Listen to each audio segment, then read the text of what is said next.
It comes down to a number of things, and they are all connected. But probably one of the most important things, I think, is actually the way people view money. Right. And the way there's two main problems with most people in the way that they view money. The first major problem that I've picked up on over the years is people not really understanding the function of money, why it exists. And if you don't understand why money exists and its real function, you tend to have no respect for it. And the second thing is actually to do with emotion towards money. So having some sort of emotional barrier towards money itself. So, with the first one, for example, like for the function of money and the purpose of why it actually exists, we're always told these messages where, like, for example, money is the root of all evil. Money doesn't make you happy. The more money you have, the more problems you're going to have. But I just want you to think about it for a second, because it's pretty damn obvious, okay? But people always miss this point. Just imagine a world that didn't have any money in it at all. Money obviously has a function. And, in your own time, you can go and look at this online, because it's pretty well known amongst people who understand the function of money.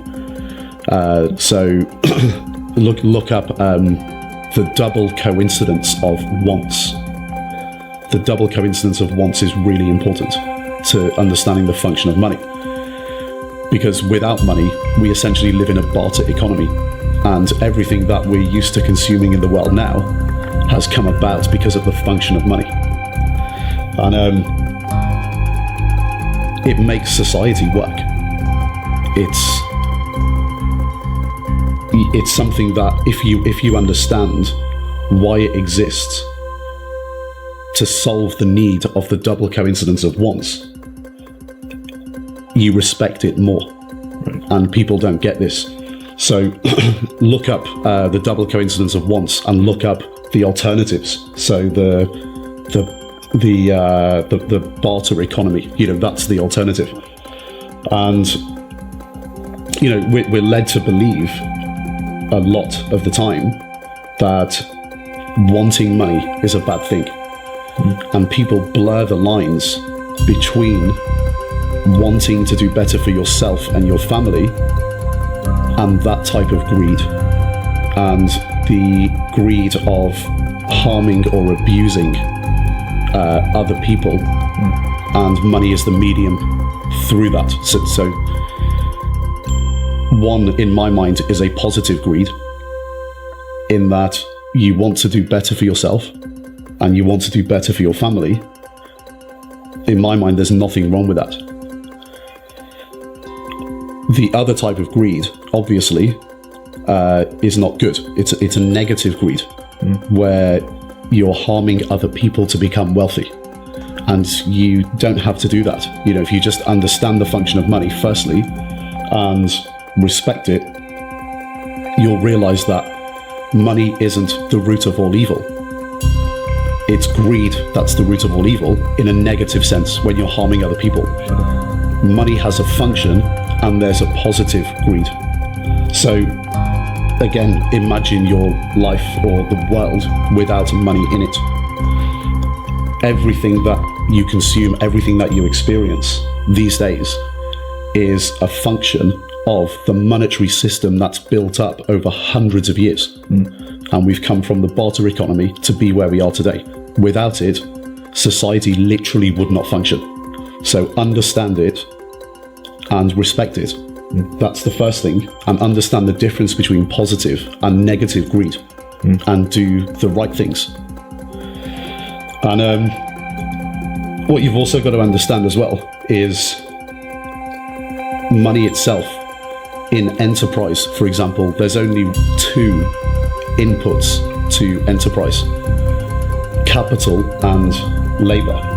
And what you've got to understand is that money itself is a commodity, and labor is a commodity as well, and they both have prices. So capital has a price and labor has a price. So for capital, the price is interest, and for labor, it's the price that labor is willing to work for.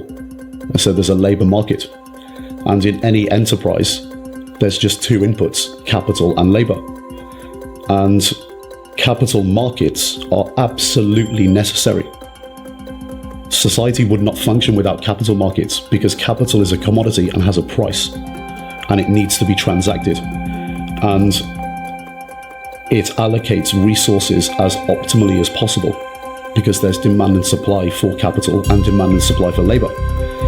And when labor wants too much of the share of enterprise and capital gets too less, capital leaves. It goes away. And that's not good for labor long term. So when you understand the function of money and capital markets, you understand that it's absolutely necessary for them to exist. Because in all circumstances in history, when capital has been locked out of the market and left, there's been widespread depression. Yeah. Money makes society work. And a small problem is that, these days it's very popular to have this view of the world, this view of money, that the system is broken and doesn't work. Well, it does, because there is no better alternative. It's not perfect, but there's no better alternative. And just because, for example, someone was born with no capital doesn't mean the system is wrong or unfair. They just need to understand the role of money and understand its function. So all of these messages that we get about money, so money is the root of all evil. No, it's not. Greed is. Money doesn't make you happy. Well, people that I know and myself with money who have done quite well for themselves, we know that. That we're not stupid. These guys aren't stupid.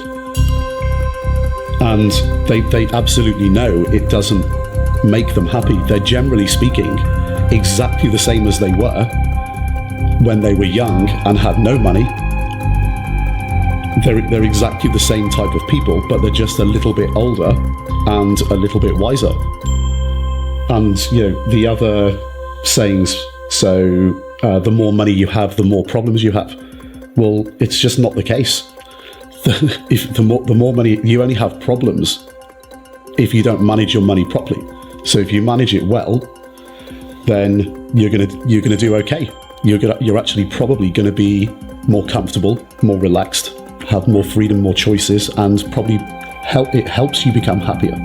It doesn't make you happy, it just helps you become happier.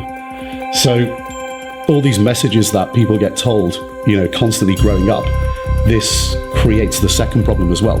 So first of all, not understanding the function of money, but secondly, also having emotional barriers to money.